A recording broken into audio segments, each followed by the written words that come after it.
My name is Ardella Norris, and I'm 29 years old. If I had to describe my 20s in one word, it would be sacrifice. For 3 years, I worked two jobs so my husband Gabriel could finish medical school. I managed a small cafe by day, making lattes for strangers who barely looked at me and stayed up late at night doing freelance graphic design to pay for rent textbooks and his endless exam fees. Gabriel used to tell me I was his reason, his anchor. When I'm a doctor, Ardella, he'd pause, then correct himself. Ardella, when I'm a doctor, we'll finally be free.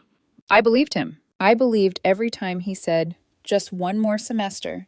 Every time I ignored my own exhaustion and told myself this was love, two people chasing a dream together. Our apartment was small, barely big enough for both of us, and his stack of anatomy books, but it was ours. I'd cook ramen on the stove while he studied at the table. Sometimes I'd doze off on the couch, waiting for him to finish reading about cardiac rhythms. There were nights he'd look up, eyes bleary, and whisper, "You're the reason I'm going to make it." I thought that was romance. I didn't realize it was foreshadowing. The night before his graduation, I ironed his white coat, the one I'd saved up to buy him. It felt symbolic, like I was smoothing out the wrinkles of all the hard years behind us. When I handed it to him, he smiled distractedly, scrolling on his phone. "Thanks, babe," he said, not looking up. Babe. Somehow the word that once made me feel loved now sounded like background noise. At the ceremony the next day, my parents cried harder than I did. They adored Gabriel, the charming son-in-law who made the family proud. My dad shook his hand, saying, "You're going places, son." I stood beside him, clapping, smiling, pretending my stomach wasn't twisting when he barely looked at me from the stage. After the ceremony, he kissed my forehead and said, "We did it." But I caught the flicker of hesitation when he added, "My next step is at St. Haven's Hospital." Dr. Rachel Lang offered me a position on her research team. I remembered that name. Rachel Lang, the celebrated surgeon he never stopped talking about. 40-something, divorced, brilliant. The woman who believed in him. When he introduced me to her at the after-party, she had that kind of presence that filled the room. Tailored suit. Calm, confident eyes that assessed everything without apology. "So this is the famous Ardella," she said, shaking my hand. The woman behind his white coat. Her tone was polite, but her smile lingered on Gabriel longer than it should have, and he didn't seem to notice. I tried to tell myself it was nothing, just admiration between colleagues. But that night when we came home, Gabriel stayed up replying to emails. I sat in bed watching his reflection in the laptop light. He laughed softly at something he read. "Who's that?" I asked. "Rachel," he said. "She's giving me advice for my first week." I nodded, forcing a smile. "She seems supportive." "She is. She says she sees potential in me. It's refreshing to be around someone who actually understands this world." This world. The word stuck. Like maybe somehow I didn't belong in it anymore. The first few months after Gabriel started at St. Haven's Hospital felt like living with a ghost. He was there, but never present. He'd leave before sunrise, come home after midnight, smelling of antiseptic and exhaustion. I used to wait up for him, making tea and setting out dinner he rarely touched. Eventually, I stopped waiting. At first, I thought it was stress. Every new doctor goes through it, the long shifts, the impossible expectations. But soon the way he looked at me changed. There was distance in his eyes, like every word I said had to travel miles to reach him. He started speaking differently, too. Phrases like, "That's not professional," or "People in my field don't do that," slipped into our conversations. My husband, the same man who once thanked me for holding his world together, now sighed when I talked about my art clients. "It's cute that you enjoy design," he said one night, scrolling through medical journals. Cute. Like it was a hobby. Like my work didn't keep our lights on for 3 years. He began dressing differently. Tailored suits, silk ties, a watch that definitely wasn't ours. "Where did you get that?" I asked. "Gift from the hospital," he said without meeting my eyes. Later, I found a thank you card in his briefcase from Rachel. At dinner, he'd bring her up constantly. "Rachel says I should focus on cardiothoracic surgery. Rachel thinks I have leadership potential. Rachel recommended this new wine." I told myself I was being paranoid, that Gabriel was just inspired by a mentor. But the truth was, he'd stopped saying "we" a long time ago. Then came the night that shattered the illusion completely. I was cleaning up the kitchen when his phone buzzed. It was lying face up on the counter, one new message from Rachel. "You looked incredible today. I can't stop thinking about it." My hands froze on the dish towel.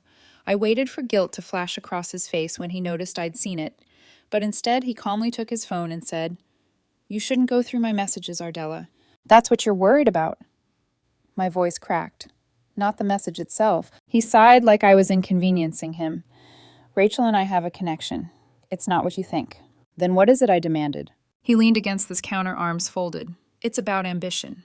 Understanding. You wouldn't get it. You're comfortable staying small.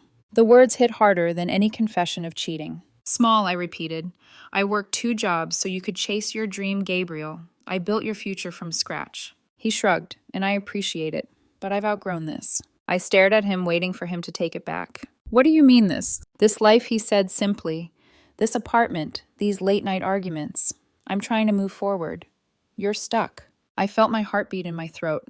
Are you saying you're leaving me? I'm saying I already have. His tone was flat, detached.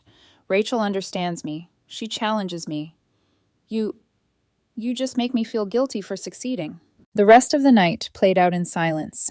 I packed his clothes one by one, the lab coats, the cufflinks I'd saved to buy the stupid watch she'd given him. He didn't stop me, didn't argue, didn't even look up from his phone.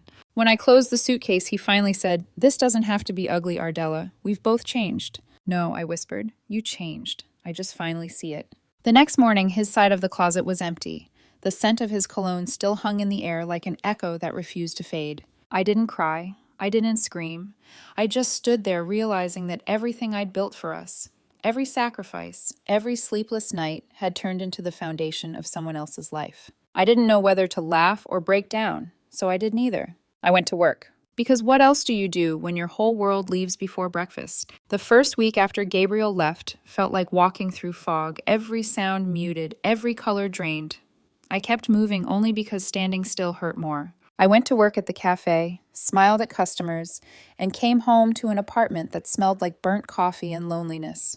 At night, I'd stare at the ceiling, wondering if Rachel ever had to scrub dishes until her hands cracked. My mother called every day. "Ardella, sweetheart, you should talk to him. Maybe it's just stress. Men panic when they reach success too fast." "Mom," I said, my voice barely above a whisper, he didn't panic. He prepared. That silenced her. 2 months passed. I stopped checking social media, stopped counting the days since he left. Instead, I started taking therapy sessions once a week. My therapist asked, "When was the last time you did something just for yourself?" I couldn't remember. So I started small. Morning walks, drawing again, rebranding my freelance work into something bigger, my own studio. I named it White Ember Design because sometimes even what's burned can still glow. While I was rebuilding piece by piece, Gabriel's new life seemed perfect from the outside. There were articles about Dr. Gabriel Hayes, the promising young surgeon mentored by the renowned Dr. Rachel Lang. I didn't read them, but my coworkers did. One of them whispered, "He looks different now, polished, like he belongs to another world." I smiled and said, "He does." Then one afternoon, about 8 months later, my cousin Mia came by the cafe, breathless and half gossiping. "Ardella, have you heard St. Havens is under investigation?" I froze mid-pour. "Investigation?" She nodded, eyes wide. "Rachel Lang, apparently she's been having affairs with multiple doctors, promising promotions for favors. Gabriel's name came up. It's all over the hospital forums." I set the coffee pot down slowly. "Are you sure?" "Positive. My friend works in their admin office. She said Rachel's husband hired a private investigator. It's bad." Bad. That word didn't even begin to cover it. For years, I'd believed karma was too slow, too quiet. But sometimes it doesn't need to announce itself, it just arrives with surgical precision. Within weeks, everything unraveled. Rachel was suspended pending a full ethics review. Her husband filed for divorce and leaked messages, late-night texts, hotel receipts, photos. And Gabriel, the hospital, terminated him for unprofessional conduct. The same man who told me I was holding him back was now being dragged down by the very woman he'd traded me for. I didn't celebrate. There was no satisfaction, just a strange calm, like a wound finally closing. A week later, the first email arrived. Subject, "I made a mistake," from Gabriel Hayes. "Ardella, please. I need to explain. You have no idea what really happened. Rachel lied to me. I thought she was getting divorced. I was stupid. Please, can we talk?" I hovered over reply for a long time, then I clicked delete. The next day, another email. "Ardella, I lost my job, my reputation, everything. I don't deserve your help, but I need a friend." Delete. Then came the final one. "You won't even hear me out after everything we've been through." I didn't open it. I just watched it disappear into the trash folder. Because hearing him out wouldn't give me peace. It would only reopen something I'd finally managed to close. That night, I sat by my studio window lights from the city reflecting off the glass. I looked at my half-finished designs, a logo for a small bakery, a poster for a local school fundraiser, and smiled. They weren't glamorous, they weren't prestigious, but they were mine. He once called me too ordinary. Funny, ordinary is the only thing that survives scandals. 2 years later, people stopped mentioning Gabriel's name around me. I didn't ask them to. I think they just sensed that I'd outgrown the story. White Ember Design had taken off in ways I never imagined. I had clients from all over the city, small businesses, art collectives, even a few hospitals that wanted new branding after their own PR nightmares. Irony, right? I rented a small studio downtown with wide windows that caught the morning light. That light became my new ritual. I'd sip coffee, play old jazz, and start sketching as the sun hit the walls. That's where I met Noah. He taught literature at a nearby high school and often graded papers at the cafe next door. We met because I spilled my drink on his notebook. He laughed, said I needed an excuse to rewrite that essay anyway. And just like that, something in me, something that had been quiet for so long, finally breathed again. Noah didn't ask about Gabriel. He didn't compare. He didn't demand. He listened. He showed up. And in his presence, I didn't feel small. I just felt seen. Then out of nowhere, Gabriel reappeared. It was at a medical conference my studio was hired to design banners and promotional material for. I was setting up near the entrance when I heard a voice I hadn't heard in years. Ardella. I turned, and for a split second I didn't recognize him. The confident man I'd once known, the one who walked like the world owed him space, was gone. In his place stood someone thinner, older, worn down by the kind of exhaustion success never teaches you to handle. Ardella, he said again, forcing a smile. You look different. So do you, I said quietly. He glanced around the lobby, maybe trying to find the right angle to seem put together. But there wasn't one. His hands trembled slightly. His tie was crooked. Can we talk, he asked. Just 5 minutes. I hesitated, but something in his tone, not guilt but desperation, made me nod. We stepped aside near the large glass windows overlooking the city. He started talking fast, like he'd been rehearsing this. Rachel ruined me, Ardella. She lied about everything. Said she was getting divorced, said she could help my career. When it all blew up, she blamed me for it. I was investigated, blacklisted, lost my license for a year. I said nothing. I know I hurt you, he continued, but I need you to understand it wasn't supposed to happen like that. You were always the good one. You cared. You actually believed in me. Gabriel, I said calmly, you don't get to rewrite what happened. He flinched. I miss what we had. I looked at him, then really looked. This man had once made me feel like I wasn't enough, and now he was trying to crawl back into the life I'd built without him. What you miss, I said softly, isn't me. You miss who you were when I believed in you. He swallowed hard. You don't understand. I've lost everything. No, I said. You just finally lost what was never yours to keep. For a moment, the noise of the lobby faded. Just two people standing in the reflection of the glass, the past, and the person who'd survived it. He looked at me like he was seeing a ghost. But I wasn't the ghost. He was. When he whispered, "Do you ever think we could try again?" I smiled faintly. I don't think about us at all. And it was true. For the first time, I wasn't saying it to sound strong, I felt it. The part of me that once begged to be chosen had finally stopped waiting. When I walked out of that building, the city air felt warmer than it had in years. Noah was waiting outside, leaning against his car, scrolling through his phone. You're early, he said, smiling when he saw me. Yeah, I said, taking his hand. I finished what I came here to do. He didn't ask what that meant. He didn't need to. When Gabriel said, I miss you, I realized he didn't mean me. He missed the version of himself I once believed in. And I'm done resurrecting ghosts. 2 months after that encounter, I was invited to an alumni charity gala hosted at the same hotel where Gabriel once attended his medical school graduation dinner. I almost declined the invite. Crowded rooms full of polished smiles weren't really my thing, but my studio had designed the event materials, and I owed the organizer my presence. Besides, Noah insisted on coming with me. You spend so much time telling other people's stories, he said, straightening his tie. Maybe tonight you should just live yours. He had that way of saying things that made even ordinary sentences sound like poetry. The ballroom shimmered with gold lighting and the murmur of polite laughter. The scent of champagne and lilies filled the air. I was scanning my decor, when a familiar voice stopped me cold. Ardella. I turned. Gabriel stood a few feet away, wearing a borrowed suit that didn't quite fit, holding a glass he clearly didn't need. His hair was shorter, his expression older, his confidence cracked down the middle. For a heartbeat, the room around us blurred, but only for a heartbeat. Then Noah touched my back, gently grounding me. "You okay?" he whispered. I smiled. "Yeah, perfectly." Gabriel's eyes flicked between us. "I didn't know you'd be here." "I designed the event," I said. "Why wouldn't I?" He forced a dry laugh. "Of course you did. You always were. Creative." Noah extended a polite hand. "Noah Grant." Gabriel shook it weakly.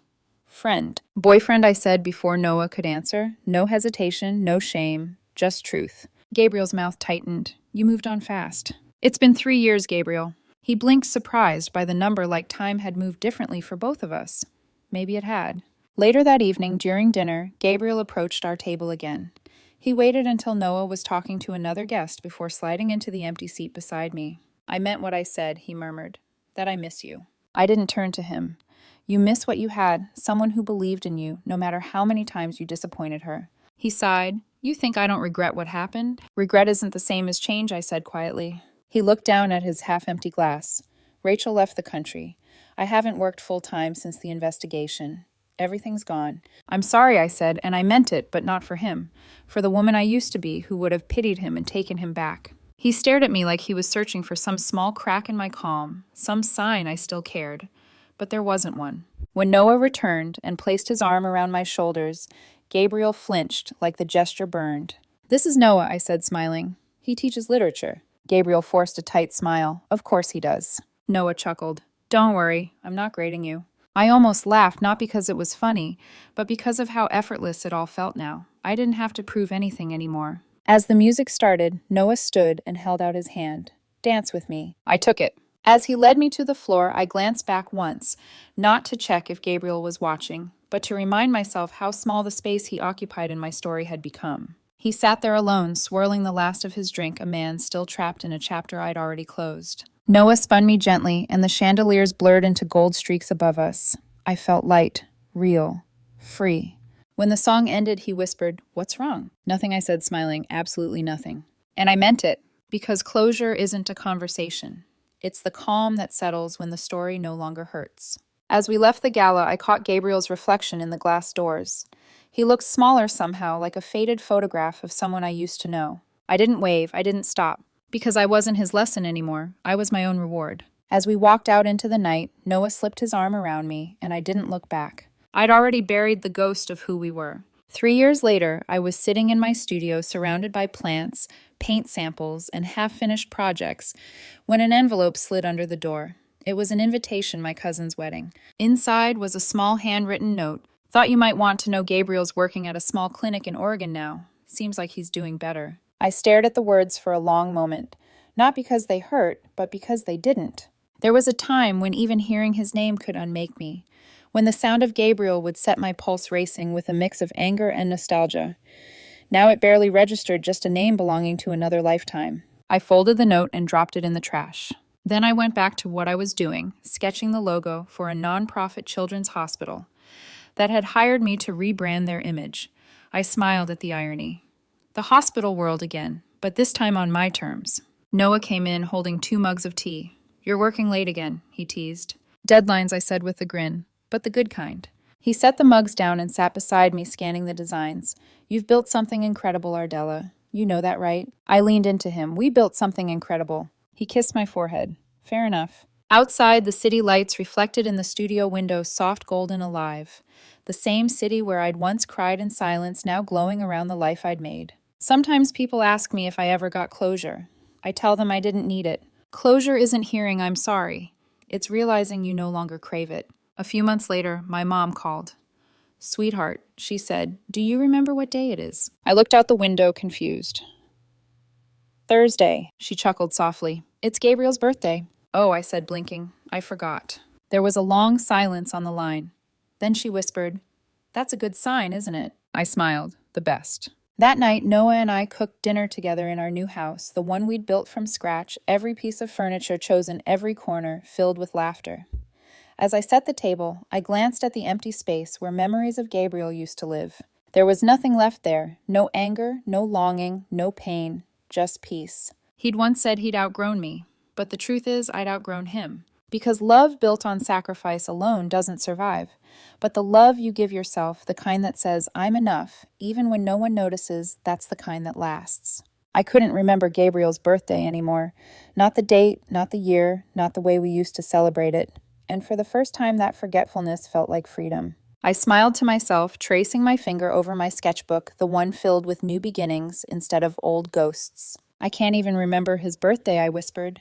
And that's when I knew I'd finally healed.